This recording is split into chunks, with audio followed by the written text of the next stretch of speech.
लेकिन जो परिस्थिति है इसको भी बदलने की जरूरत है। आज सिर्फ वर्चस्व की लड़ाई में एक परिवार का एक नौजवान बेटा जो अपने माँ बाप का बोझ अपने कंधे पर लेने वाला था, वो अब इस दुनिया में नहीं रहा। सिर्फ वर्चस्व की लड़ाई थी। गलतियां कम या ज्यादा हुई तो दोनों तरफ से है। गुड मॉर्निंग साथियों, सभी को गुड मॉर्निंग। कैसे हैं सब लोग? सतीश, रणधीर, उत्तम, लखबीर कुमार, पिंटू चौधरी। एक चीजों के लिए मैं आप सभी से क्षमा चाहूंगा कि अभी कोचिंग जगत में जो घटनाएं हुई इसमें हम सब जिम्मेदार हैं, क्योंकि अगर कोचिंग जगत में कोई भी घटनाएं हुई हैं और घटनाएं ऐसी जो कोई अगर निंदा कर रहा है तो उनके शब्द कम पड़ जाए, इसके लिए हम सभी शिक्षक समाज का जो एक चेहरा था वो धूमिल हुआ है। ये किसी के हित में सही तो नहीं हुआ, चाहे जो भी हुआ। साथियों, मैं आपसे फिर से आग्रह करूंगा कि अब जितनी भी चीजें हो गई वो चीजें अब मामला कोर्ट की होगी, पर आप सबने अपने समय को बर्बाद किया, बहुत सारा टेंशन लिया, तो अब मुझे लगता है कि वापस लौटिए, लगिए फिर से। थोड़ा सा समय लगेगा आपको सेट होने में, अपनी पढ़ाई को फिर से शुरू करने में। बातें दिमाग से एकाएक खत्म नहीं होती है, लेकिन जो परिस्थिति है इसको भी बदलने की जरूरत है। आज सिर्फ वर्चस्व की लड़ाई में एक परिवार का एक नौजवान बेटा जो अपने माँ बाप का बोझ अपने कंधे पर लेने वाला था, वो अब इस दुनिया में नहीं रहा। सिर्फ वर्चस्व की लड़ाई थी। गलतियां कम या ज्यादा हुई तो दोनों तरफ से है, पर क्षति एक तरफ का बड़ा हो गया।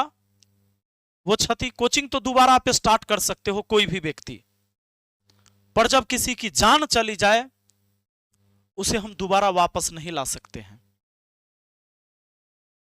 मैं एक शिक्षक होने के नाते मैं भी अपने कर्तव्य को निभाया। इसमें भी ना जाने कितनी वो सारी चीजें मुझे सुनना पड़ा, सहना पड़ा। मैं अपने साथ साथ, आप यूं कहिए, अपने पूरे परिवार को भी परेशानी में डाला। सिर्फ वर्चस्व की लड़ाई। कभी आपने कुछ ऐसे बयान दे दिया सामने वाले के लिए, कभी उसने आपके खिलाफ बयान दे दिया। ज्ञान बिंदु कोचिंग सेंटर और खान जीएस रिसर्च सेंटर, ये दोनों के साथ बयानों की लड़ाई तो छात्रों के बीच आम था। आपने लगातार सुना भी होगा, आप एग्री करेंगे मेरे इन बातों से। पर ये बयान, पोस्टर, बैनर, मारपीट, गोली, फिर झूठ, एफआईआर, रोशनानंद सर की अरेस्टिंग झूठी एफआईआर में, उसके बाद उनके भाई का संदिग्ध हालत में मौत, यह है जांच का विषय। कानून जो दोषी होगा उसको सजा देगी। हम लोग कानून और न्यायालय पर भरोसा रखते हैं किसी के साथ। पर जितनी भी चीजें हो गई, कहीं ना कहीं शिक्षा जगत को कलंकित कर दिया। अगर ये चीजें पहले से इतने वर्चस्व को रोका गया होता तो ये चीजें नहीं होते। तो हम सब, आप सब जिम्मेदार हैं, छात्र शिक्षक सब जिम्मेदार हैं। इसलिए मैं कहता हूं, हमारे गुरुजी भी कहते थे, जिन्होंने मुझे पढ़ाया, आर.एस. राठौर सर, एक टाइम बिहार के सबसे मशहूर गणित के शिक्षक हुआ करते थे। वो कहते थे कि तुम्हें भगवान ने आंख दिया है वो तुझे देखने के लिए, तुझे कान दिया है पर्सनल, तुझे सुनने के लिए। अगर ईश्वर की मानसा यह होती कि कोई देख के तुझे बोल दे और वही तुम मान लो, कोई सुनकर तुझे सुना दे और तुम वही मान लो, ईश्वर की यह मानसा होती तो तुझे पर्सनल आंख नहीं देते, पर्सनल तुझे कान नहीं देते। इसलिए अपने कान को खोलो, अपने आंखों को खोलो और सही से देखो।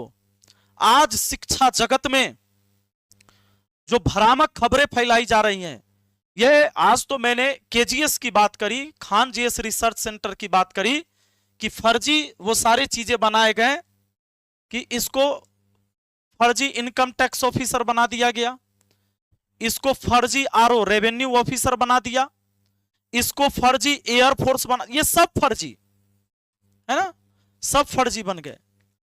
तो इसलिए मुझे याद आया कि मेरे गुरुदेव ने जो कहा था कि अपनी आंखों को खोलो, अपने कान को खोलो, ईश्वर ने तुझे अलग से दिया है। उसकी मानसा होती कि तुम किसी के द्वारा सुने गए बात को ही मान लो, किसी के द्वारा देखे गए बात को ही तुम देख लो, तो भाई में अकेले एगो के दे देता, बाकी भाई सब ऐसी ही उसके वजह से ही सुनता और देखता। तो अपनी लॉजिक का इस्तेमाल करना जरूरी है। भ्रामक विज्ञापन, ये ऊपर से आप यूपीएससी के कोचिंग से ले लो, नीचे तक आता है। यह मुद्दे पर जिस पर मैं बात कर रहा हूं अभी, ये भ्रामक ऐड की, भ्रामक प्रचार की और एकदम फर्जीवाड़ा की, इस पर तो बहुत सारे शिक्षक बोलने से बच रहे हैं, क्योंकि बहुत सारे लोगों ने ये किया है और इस पर वो बोलने से बचते हैं। वो सोचते हैं कि भाई कहीं मैं इसमें पढ़ूंगा तो मेरे ऊपर भी हो जाएगा, हो सकता है। साथियों, मेरा जो कर्तव्य बनता था कि मैं आपकी आंखों को खोलो। क्या आपको ऐसा नहीं लगता कि मैं यहां 10 लड़कों को आज बुलाकर वर्दी पहनाकर कह दूं कि पिछला बैच जो मैंने दिया था उसमें ये 10 लड़का बिहार पुलिस बना था, तो तुम लोग आ जाओ, तो क्या आप मोटिवेट नहीं होते इससे? मैं अगर सबकी कहानी बारी बारी सुना दूं, ये बहुत गरीब है, ये है, ये वो है, इसके पिताजी ठेला चलाते थे, लेकिन ये मेरे यहाँ 5 महीना पढ़ा, मैंने इसको दरोगा बना दिया, आप मोटिवेट नहीं होते इससे? शिक्षक समाज का आईना है। शिक्षक को स्टूडेंट देवता की तरह मानता भी है। आज भी शिक्षक को जितना सम्मान दिया जाता है, इतना सम्मान किसी और पद पर, किसी और पद के लिए निकलता भी नहीं किसी से, लेकिन हम सभी शिक्षकों ने इसे कलंकित किया है। मैं पूरे शिक्षक समाज की तरफ से भी माफी मांगता हूं। हम आपके इमोशन के साथ आपकी गरीबी को बताकर बेचना, ये कहीं शोभा हमें नहीं देता है। मेरा कहना यह है कि अगर मैंने 10 छात्र को बिहार पुलिस बना दिया किसी बैच में पढ़ाकर, मैं कभी इस तरह की भ्रामक ऐड करने की कोशिश भी नहीं किया। अगर 10 छात्र हमारे पास होते हैं, 10 छात्र हमारे पास हुए और मैंने 1000 छात्र को पढ़ाया होगा, तो 990 फेल भी हुआ है, 990 फेल भी है। अगर 1000 छात्र में से 10 छात्र पास हुए तो 990 फेल है। मेरे पढ़ाने से अगर ये पास है तो मैंने ही पढ़ाया इसको कि वो फेल हो गया, तो मैंने इनको कैसे पढ़ाया, इनको कैसे पढ़ाया? एक बैच में ही पढ़ाया सबको, तो 990 फेल और 10 पास क्यों हुए? क्या ये दर्शाता है कि मेरी शिक्षा में क्वालिटी थी? मैं रिजल्ट दे सकता हूं, अगर मेरे बस में होता तो सिर्फ मैं 10 को क्यों देता? मैं तो चाहता ये 990 भी हो जाता। ये जो रिजल्ट आती है, ये जो आप पास होते हैं, ये आप मेहनत से होते हैं। रिजल्ट देने वाला कोई संस्थान या कोई टीचर कभी नहीं हो सकता। कोई भी संस्थान और कोई भी टीचर का सिर्फ और सिर्फ जो है अपने तरफ से वो बेहतर शिक्षा दे सकता है, रिजल्ट देने वाला वो नहीं होता है। आप अधिकारी बना लो, ऑफिसर बना लो, आप कहते कोई मैंने बना दिया, आप नहीं बना सकते। ये 10 छात्र ऐसे छात्र थे, वो आपके यहां ना पढ़ के किसी और के यहां पढ़ते, इनके पास इतनी योग्यता थी, वो निकल जाते। वो अपने घर पे बैठ के भी पढ़ता तो हो जाता। हम सिर्फ आपको मदद करते हैं पढ़ने में, हम रिजल्ट देने के लिए पैदा हुए ही नहीं हैं। इसलिए मैं इस पूरे भारतवर्ष के छात्र को हाथ जोड़कर कहता हूं कि आप आज से कम इस घटना से यह सीख लीजिए कि बुलेट बटाएगा, थार बटाएगा, पैसे बटाएंगे, आईफोन बटाएंगे और बताया जाएगा कि यह रिजल्ट मैंने दिया है। आप यकीन मत करो। आप किसी के पास जाओ, शिक्षा के लिए जाओ कि मुझे आपसे शिक्षा लेना है। आप गणित के टीचर हैं, मैं आपसे गणित पढ़ना चाहूंगा। आप अच्छे जीएस के टीचर हैं, मैं आपसे अच्छा से जीएस को पढ़ना चाहूंगा। इंग्लिश के टीचर आपसे मैं इंग्लिश पढ़ना चाहूंगा। आप रिजल्ट देने वाले नहीं हैं। रिजल्ट होना ना होना मेरी मेहनत और मेरे किस्मत के ऊपर निर्भर करेगा। साथियों, मैं यही तो आवाज उठा रहा था, और जब ये आवाज मैंने लगातार उठाए तो मुद्दा को डाइवर्ट करने के लिए क्या किया गया, मेरे ऊपर कई सारे लांछन लगाए गए। मुझे कहा गया कि नचनिया है ये, तो मैं उसको गलत नहीं मानता हूं। कहा गया कि नाच करता, हाँ मैं करता हूं आज भी। मैं तो एक जमाने टिकटॉक स्टार रहा हूं। मैं अच्छा एक्टिंग करता हूं, मैं अच्छा क्रिकेट खेलता हूं, बिल्कुल मैं अच्छी ड्राइविंग करता हूं, मैं अच्छा स्विमिंग करता हूं। ये मैं कर सकता हूं तो मैं करता हूं। मैं आगे भी रील्स बनाऊंगा, आगे रील बनाता हूं, पर इससे किसी की हत्या नहीं हो जाती है। कोई मोटिवेट होके कोई हमें 1-2 लाख रुपए नहीं दे देता इससे, और मैं किसी का शोषण नहीं कर लेता हूं। इन चीजों से मेरे समाज के ऊपर गलत प्रभाव नहीं पड़ता है, और जब खाली टाइम होता है तो मुझे ये करना चाहिए। मैं इस संसार में पैदा लिया हूं जीने के लिए। मैं कोई हॉस्पिटल के आईसीयू में पैदा नहीं लिया हूं कि मैं एकदम सीरियस रहूं अपने लाइफ में। तो साथियों, जब ऐसी ऐसी बातें हुई, यह भी कहा गया कि यह जातिवाद कर रहा है क्योंकि आज खान सर के साथ नहीं है। खान सर के बारे में मैंने बताया, कहा कि बहुत पहले से क्यों तुमने नहीं बताया। जब मेरे दोस्त थे मुझे कोई गलतियां नहीं दिख रही थी। जब इस बार की घटना में वो डिग गए अपनी बातों पर कि नहीं भाई, हम सुनबे नहीं करेंगे, हम समझौता नहीं करेंगे, समझौता न करने की वजह से आज किसी की जान चली गई, तो आप कोचिंग से पैसे कमाकर क्या कर लोगे? क्या अपने दिल को सुकून दे पाओगे, तसल्ली दे पाओगे? या रोशन सर का भाई आज नहीं है, वो कैसे अपने आप को समझा पाएंगे कि कोचिंग के वजह से उनके भाई का मौत नहीं हुआ? आप दोनों की वर्चस्व की लड़ाई में एक ऐसी जान गई है जो आप दोनों के दिल में कसक हमेशा रहेगा। साथियों, मुझे जातिवाद से जोड़ा गया, लेकिन मैं कहना चाहता हूं, सोचिए, जब हमारे वासुदेवपुर चंदेल के एक राजू पासवान है, उनकी बच्ची को कैंसर था। तो जब ब्लड कैंसर था तो मैं खुद गया था, उन्हें अपना ब्लड मैंने डोनेट किया है। यहां तो कोई जातिवाद बोलने वाला नहीं पैदा हुआ था। और सिर्फ मैं नहीं, जितने मेरे छात्र मेदांता हॉस्पिटल में, और डेट भी देख लो 14 जुलाई 2025, ये जितने भी मेरे पीछे खड़े लोग हैं, क्योंकि ब्लड कैंसर था, बहुत ब्लड की जरूरत थी, तो ये सारे लोग ब्लड डोनेट करने मेरे एक बात से गए और आए, क्योंकि वो गरीब परिवार से थे। अब ये कहोगे कि मेदांता में कैसे इलाज हो रहा था? सरकार के कुछ सहयोग राशि आता है जिसके वजह से उनका हो रहा था। और ब्लड कैंसर में मैं और अपने साथ सभी लोगों से बुलाकर ब्लड डोनेट करवाया। वहां तो मुझे कोई जातिवाद में नहीं तौला, पर यहां क्या किसी की मृत्यु हो जाती है, क्या मुझे उस तरफ से खड़ा होना जातिवाद हो गया? इसका तो यह मतलब है कि अगर आप ब्राह्मण से हैं और ब्राह्मण के साथ कोई अन्याय हो और आप खड़ा हो गए तो जातिवाद हो जाएगा। आप राजपूत समाज से हैं, राजपूत समाज में किसी व्यक्ति के साथ अन्याय हो जाएगा, आप उधर से खड़ा हो जाएंगे, तो क्या यह जातिवाद हो गया?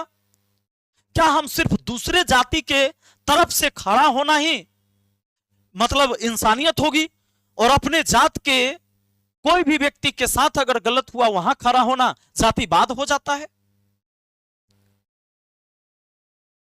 आप सबसे मेरा तो अब एक ही आग्रह है कि भ्रामक ऐड, भ्रामक खबरें मत देख कर आइए। सोशल मीडिया बेईमानी का सबसे बड़ा अड्डा, झूठ का सबसे बड़ा अड्डा बन गया है। इतनी भ्रामक चीजें फैलाई जाएगी, किसी के बारे में कुछ भी लिखकर पोस्ट किया जा सकता है। तो आपसे आग्रह होगा हमारा कि आज के बाद से किसी भी शिक्षक के पास जाइए तो सिर्फ उससे पढ़ने के लिए जाइए, रिजल्ट देने वाला वो पैदा नहीं हुआ है। मैंने आज तक ये चीजें नहीं किया कि मैं किसी को बुलाकर 60 लाख बच्चे पढ़े हैं। मान लो एसएससी में किसी को नौकरी होता है, हो सकता है मैथ गगन प्रताप सर से भी पढ़ाओ, राकेश यादव सर से भी पढ़ाओ, हमसे भी पढ़ाओ, यूट्यूब पर वीडियो पड़ी है। तो वैसे तो मैं भी कह सकता हूं कि वो मेरा इनकम टैक्स ऑफिसर है, पर मैं ये कभी नहीं कह सकता। क्यों नहीं कह सकता? क्योंकि उसके जीवन में सिर्फ मेरा योगदान नहीं है कि मैं उसकी ठेकेदारी ले रखा हूं। जब बचपन से वो टेबल पढ़ा होगा, जब वो पहाड़ा सीखा, गिनती सीखा, जोड़ घटाव गुना भाग सीखा, वहां तो मैं नहीं था। उन टीचरों का भी योगदान है जो गांव में उनके हाथ को पकड़कर पेंसिल पकड़वा के जब बचपन में पढ़ाना सिखाया था उस छात्र को, योगदान उसका भी है। क्या गांव में पढ़ाने वाले छात्र, गांव में पढ़ने वाले छात्र और गांव में पढ़ाने वाले शिक्षकों का योगदान नहीं है उसमें? आज कोई ऑफिसर बन जाए, क्या उन शिक्षकों का योगदान नहीं है जो गांव में एक झोपड़ी में पढ़ाते हैं? उन सब का योगदान है, और क्रेडिट हम यहां आकर ले लें। इसलिए अगर आप भरोसा करिए तो सिर्फ एक बात पर करिए कि आप अच्छे शिक्षक हैं, मुझे आपसे वो सब्जेक्ट पढ़ना है जिसके आप शिक्षक हैं। मुझे इस बात से कोई नहीं फर्क पड़ता है कि आप कैसे फर्जी दरोगा बना सकते हैं, आरओ बना सकते हैं, इससे कोई फर्क नहीं पड़ता मेरे जीवन में। अगर ये संकल्प आप लेंगे तो यकीन मानिए शिक्षा व्यवस्था फिर से सुधरेगा। और शिक्षकों को भी यह करना चाहिए कि भाई मैं तुझे पढ़ाने वाला हूं, रिजल्ट देने वाला मैं नहीं हूं। रिजल्ट तो तुम्हारी मेहनत और तुम्हारी किस्मत होगा तो होगा। इसलिए अब हम लोग पढ़ाई पर लगेंगे और कल से पढ़ाई पर लगिए। बाकी जो केस है, कानून है, कोर्ट है, न्याय वहां होगा। हम लोग जज नहीं है कि किसी को यह कह दे कि यही गलत है और वो गलत नहीं है। पर जितनी घटनाएं हुई, गलतियां दोनों तरफ से हुई, कम या ज्यादा, पर उसका सबसे बड़ा नुकसान रोशन आनंद सर को भुगतना पड़ा अपने भाई के रूप में, जिसे हम कभी भी लौटा नहीं सकते हैं। इसकी कोई मुआवजा नहीं हो सकती है। बाकी अब भ्रामक चीजों से हटिए। आप हमारे छात्र हैं, छात्र का काम है फिर अपने लिए समय निकालना, पढ़ना और अपनी पढ़ाई पर ध्यान दीजिए। क्योंकि ये चीजें अगर हम महीनों महीने चलाते रहेंगे और चलते रहेगा, चीजें कभी नहीं बदलेगी। इसलिए हमारी आपकी भी जिम्मेदारी है कि इस व्यवस्था को अब ठीक करने की कोशिश करें। चलिए बहुत बहुत धन्यवाद। और कल से हमारी क्लास चलेगी कंटिन्यू। आपके जितने भी एप्लीकेशन पर क्लास चल रहे हैं, चाहे वो मास्टर बैच का चल रहा है, चाहे ब्रह्मास्त्र बैच में चल रहा है या रेलवे के बैच चल रहा है, सभी में क्लास कंटिन्यू होगी और मैं खुद क्लास लेते रहूंगा। चलिए बहुत बहुत धन्यवाद। और मेरी बातों से किसी को भी जाने अनजाने में चोट पहुंचा है, दिल को ठेस लगा है, मैं माफी चाहता हूं। कई मेरे ऐसे शब्द भी जुबान से निकले होंगे उस गुस्से में जो नहीं निकलने चाहिए थे। कहीं ना कहीं बाद में पछतावा देता है, कई ऐसे शब्द जो मुझे भी पछतावा है। इसके लिए मैं माफी चाहता हूं। बहुत बहुत धन्यवाद। Thank you.